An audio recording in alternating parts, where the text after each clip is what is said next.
Hello, magandang araw sa inyong lahat. Ako nga pala si Chris Angelo Castillo, taga Marikina City. 35 years old, BSBA Marketing. At tara at samahan niyo ako libutin natin ang Marikina City. So ano nga ba ang kasaysayan ng Marikina? Ang unang naitalang banyaga na bumisita sa Marikina ay si Agustino taong 1570. Sinasabing dumating sila sa Chorillo sa Barangka. Sumunod naman ang mga Hiswita na pinatunayan ni Don Juan Niño del Tabora, gobernador ng Pilipinas, na ang nayo ng Marikina ay itinatag noong ika-16 ng Abril taong 1630 ng mga paring Hiswita sa bisa ng kapangyarihang ibinigay ni Don Fray Pedro de Arce na noon ay isang apostolic ruler ng Maynila. Nagtayo ng isang kapilya ang mga Hiswita sa Jesus de la Peña kung saan ginanap ang unang misa taong 1680. Taong 1787, tinawag na Marikina ang lugar alinsunod sa pangalan ng Gobernador General noong panahong yon na si Felix Berenguer de Marikina. Pinalaunan ay dineklara na itong isang pueblo na ang mananakop na Espanyol. Ang unang gobernador na namuno sa Marikina ay si Don Benito Mendoza. Taong 1887, inilala ang Marikina bilang bayan ng mga magsasapatos sa pamumuno ni Don Laureño o Kapitan Moy Guevara. Siya ang kinikilalang ama ng industriya ng sapatos sa Pilipinas sa tulong ni Tiburcio, Estacio, Ambrosio, Santa Ines at Herbacio Carlos. Ang Marikina ay naging punong bayan ng Maynila noong 1898 nang nagkaroon ng revolusyon sa bansa. Matapos sakupin ng mga Amerikano ang Pilipinas noong Hunyo 11, 1901, ang Marikina ay naging bahagi ng bagong kalatagan ng probinsya ng Rizal sa bisa ng batas bilang 137 na ipinalabas sa Philippine Commission.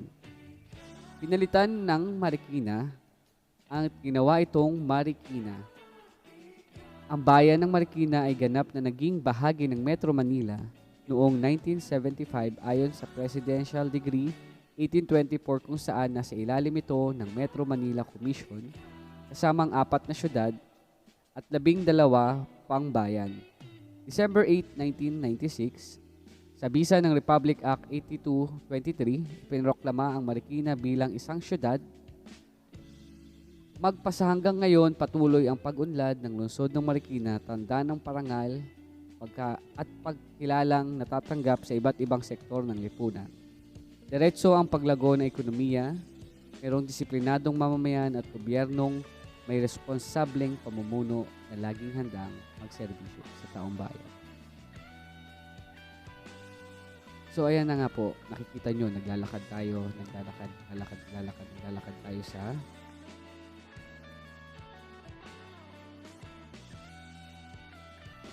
Hello. So ito, kung makikita niyo ang estatwang ito ay si Marikit na siyang may 40 feet na estatwa na matatagpuan sa tabing ilog ng Marikina kung saan ang maraming istorya na umahabol o nagkuro-kuro dito na noong 1788 daw na ang pangalan na Marikit na ay sumisimbolo ng Tagalog na maganda. So ngayon, puntahan naman natin ang susunod na lugar. Ito ay ang munisipyo ng Marikina. So, habang tayo ay naglalakad, makikita natin na nadaanan natin ang bayan. Tapos ngayon, papunta tayo sa munisipyo.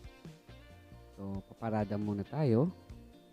Then, ito, kung makikita nyo, naglalakad ako sa papunta sa munisipyo saan makikita ninyo ang mga rebulto ng mga naging gobernador, alkalde, mayor at kung anumang tawag sa kanila noong mga panahon na iyon. So, nung unang araw, ang Marikina City Hall ay naitatag noong 1969 sa pamumuno ni Mayor Osmundo de Guzman sa probinsya ng Rizal. Isa siyang gobernador na si Isidro Santiago Rodriguez Sr. So, ito yung mga makikita nyo, yung istorya kung nasaan yung mga rebulto ng mga naging mayor, alkalde at gobernador ng panahon na yon. So ngayon, susunod naman natin puntahan ay ang Sports Center kung saan dito ginaganap ang mga sports na sa Marikina at dito rin ginanap ang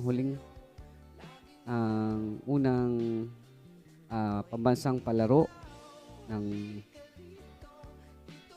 Metro Manila. Dito ginanap ng isang linggo. So may mga court yan, may mga stadium, may oval kung saan naglalakad o nagra-running ang mga estudyante. Kung makikita natin, medyo malawak to. May entrance to sa bawat tao na 10 piso. Kung ikaw ay estudyante ng Marikina, ito ay libre at walang bayad. So ngayon naman, dadako naman tayo. Papunta tayo sa Marikina Wall Clock kung saan ito ay naitatag noong taong 2005.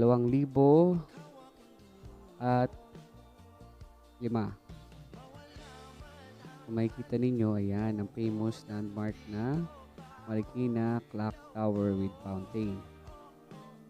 Dito, ito ay nasa may pusod ng Marikina. So ngayon, nakita nyo malinis, maganda at kaaya-aya. So ngayon, punta naman tayo sa palengke ng Marikina. Ito ay kilalang kilala ng pamilihan, ng murang bilihin. Walang 24 hours itong lugar na ito, halos walang pahinga ang mga tao dito. Bagsak presyo ang mga bilihin dito. At kung makikita ninyo, ito naglalakad sila, lakad lang ako. Medyo malayo to kasi talagang malawak ang Marikina bayan. So kung makikita natin dito, yan, hindi ko na masyadong pinahabaan kasi naglalakad lang ako ng mga panahon na yan at medyo mahaba ang lakad din na yan. Ngayon naman, ang ating susunod na puntahan ay ang bahay ng kauna-unahan o nagtatag ng paggawaan ng sapatos dito sa Marikina o ang father of shoemaker na si Kapitan Moy. So, medyo malayo-layo pa ang bahay nila dito. So, nakita nyo, nagmamadali naman ako maglakad dyan. So, papunta tayo ngayon dito sa ancestral house nila. Yan. Pero bago pala pa tayo pumunta dyan is dadaan muna tayo sa simbahan. Ito ang Our Lady of Abandoned Church kung saan matatagpuan sa tapat lang ng kanilang bahay. So, ayan. Ito ay isa sa mga lumang simbahan dito sa Marikina na naitatag nitong panahon ng mga Kastila. So, yan. So, makikita nyo, papasukin natin yan pang humingi tayo ng isang blessing at humingi na rin ng mga tawad sa Panginoon sa ating mga nagawang kasalanan. So, isa ito sa mga lumang simbahan dito sa Marikina na ating makikita. Ayan, ito muna. Okay, so lang tayo ng dasal and lalabas na tayo. Punta naman tayo ngayon sa bahay ni Kapitan Moy kung saan naging isa nitong establishment or restaurant. So makita nyo ito yung mga ancestral houses na natitira pa dito sa mga lungsod ng Marikina. So dati ganyan din ang itsura ng bahay namin. Kaso dahil nga sa kalumaan at sa mga nagdaang bagyo nag-iba na rin. So yan, pasukin natin ng loob. So ito ay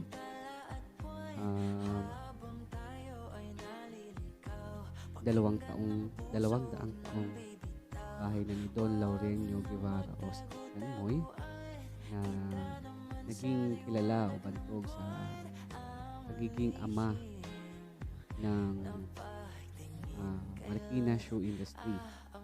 At Kapitan Moy din ang nagsilbing kapitan ng munisipyo ng mga panahon na ngayon. So naging kainan na siya Ngayon, makikita natin dito ang mga pictures, mga lumang litrato. Hindi ko lang sigurado kung ito ay original from them or just copy na lang din.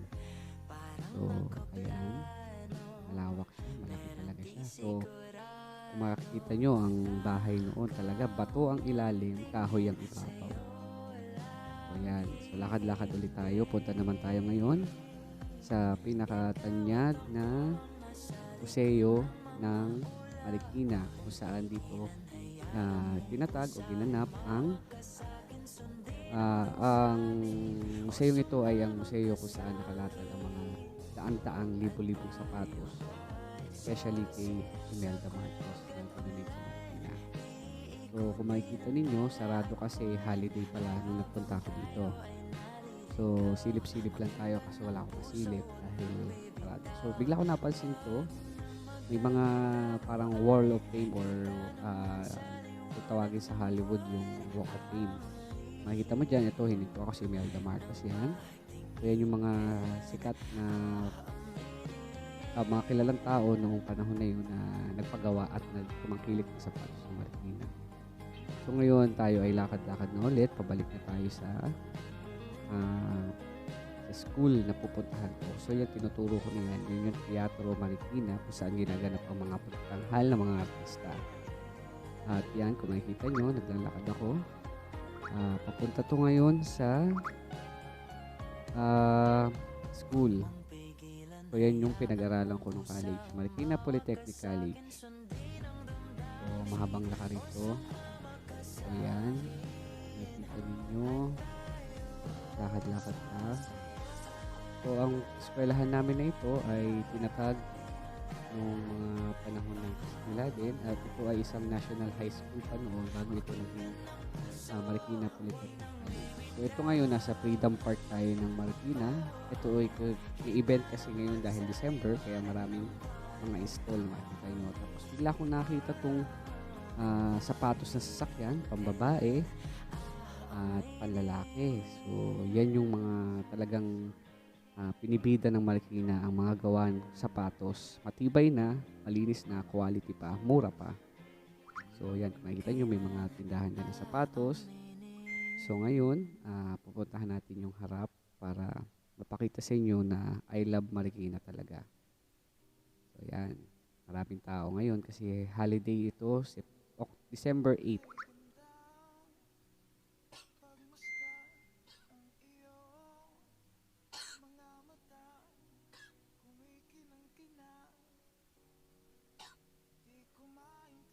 So, yan. Pasensya na. So, ngayon pauwi na ako ng bahay. Pero bago tayo umuwi is dadaan tayo sa simbahan ng Immaculate Conception kung saan pinagdiriwang ang kapestahan ng ng simbahang ito. So, yan. Biyahe-biyahe lang tayo. Stoplight. Ito muna. So yan, so ngayon dumaan ako dito para humingi ng blessing at pasasalamat sa pagtanggumpayan proyektong ito sa